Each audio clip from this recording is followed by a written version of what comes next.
Dan harapan saya kepada pemerintah agar konsisten terhadap apa yang telah ditetapkan dan dilaksanakan dengan baik dan benar, serta partisipasi masyarakat seluruh Indonesia.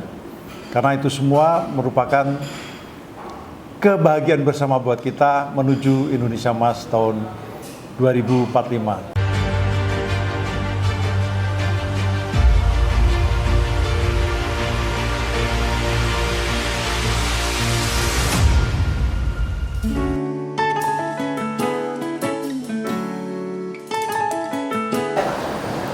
Halo sahabat Lestari, apa kabar semuanya? Saya Budi Rianto, hadir kembali di hadapan kawan-kawan untuk sedikit menyampaikan refleksi tahun 2025 ini dalam rangka pengamatan kami terhadap pengelolaan sumber daya alam di Indonesia, khususnya hutan dan kehutanan. Terkait dengan pengelolaan sumber daya alam di Indonesia, khususnya hutan dan kehutanan, tentunya sebagai panggilan jiwa pasal 33 ayat 3 UUD 45 bahwa sumber daya alam itu harus dikelola, dimanfaatkan untuk sebesar-besarnya kemakmuran rakyat. Atas dasar tersebut maka pemanfaatan memang harus dilakukan. Namun pemanfaatan yang seperti apa yang tepat di dalam rangka menjalankan panggilan jiwa pasal 33 itu, yaitu pemanfaatan yang lestari. Konsep pemanfaatan lestari tentunya kita harus memanfaatkan tidak harus secara maksimal sumber daya alam itu, karena akan berisiko secara ekonomi akan meningkat bagus, tetapi dari sisi lingkungan maka akan rusak lingkungan. Demikian pula pemanfaatan yang minimalis justru secara ekonomi tidak terlalu menggembirakan, namun dari sisi lingkungan akan sangat lestari. Untuk itu maka jalan tengahnya adalah pemanfaatan yang optimal, yaitu memanfaatkan potensi sumber daya alam sesuai dengan kondisi-kondisi ada, sesuai dengan kaidah-kaidah yang ada, sehingga pemanfaatannya dari sisi ekonomi baik, namun dari sisi kelestarian cukup baik. Nah, di tahun 2025 ini tampak adanya optimalisasi yang mengarah kepada maksimal, sehingga banyak sekali terjadi kerusakan-kerusakan alam dan juga adanya kegiatan-kegiatan yang ilegal. Ini yang kita sangat khawatir, dan terjadi beberapa bencana-bencana alam yang tentunya selain faktor alam juga faktor pengelolaan yang tidak lestari, sehingga menyebabkan banyak kerugian bagi sumber daya alam. Terkait dengan adanya bencana alam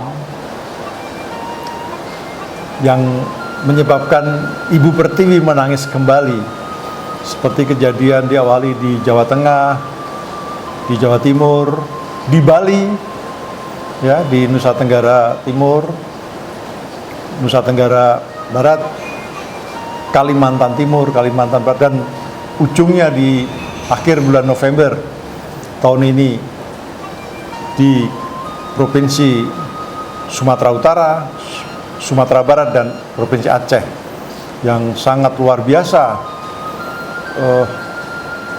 bencana alam tersebut dan menyebabkan kerusakan lingkungan yang hebat. Ini tentunya perlu adanya perhatian khusus bagi pemerintah dan juga bagi masyarakat. Permasalahan kita adalah dua hal secara garis besar, yaitu adanya perencanaan yang tidak tepat, dan yang kedua adalah pengawasan yang lemah. Lemahnya pengawasan ini menyebabkan pembiaran-pembiaran. Inilah menjadi salah satu kunci penyebab dari kerusakan alam tersebut. Oleh karena itu, kedepannya pengawasan yang harus ditertibkan dan juga kejujuran dari pelaksana pengelola kawasan tersebut, termasuk pelaku-pelaku ekonomi maupun masyarakat. Jadi terkait dengan masalah pesan-pesan moral yang harus kami sampaikan, yaitu menyangkut masalah rasa memiliki dan rasa untuk bagaimana memanfaatkan secara lestari itu harus ditumbuh kembangkan bagi masyarakat, pelaku ekonomi, pada masyarakat pada umumnya, dan juga kepada pemerintah, agar supaya apa yang telah diamanahkan oleh undang-undang agar dilaksanakan dengan baik. Karena undang-undang adalah merupakan kesepakatan, maka kesepakatan antara lain yang selama ini menonjol agak diabaikan adalah lemahnya pengawasan. Untuk itu, pengawasan-pengawasan di semua sektor terkait dengan perizinan-perizinan yang ada harus ditertibkan dan juga dieksekusi, agar supaya tidak terjadi kelalaian-kelalaian kembali, pembiaran-pembiaran lagi. Dan yang terpenting adalah kejujuran dari para pejabatnya untuk melaksanakan dengan baik dan benar apa yang telah diperintahkan oleh peraturan perundang-undangan maupun oleh kebijakan yang ada, demi sebesar-besarnya kemakmuran rakyat. Demikian.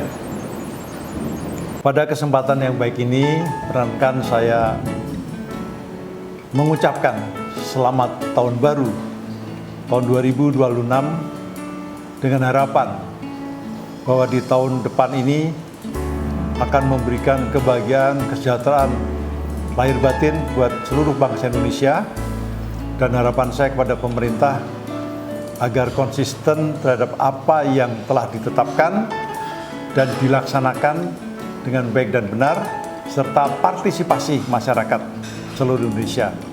Karena itu semua merupakan kebahagiaan bersama buat kita menuju Indonesia Emas tahun 2045. Salam lestari.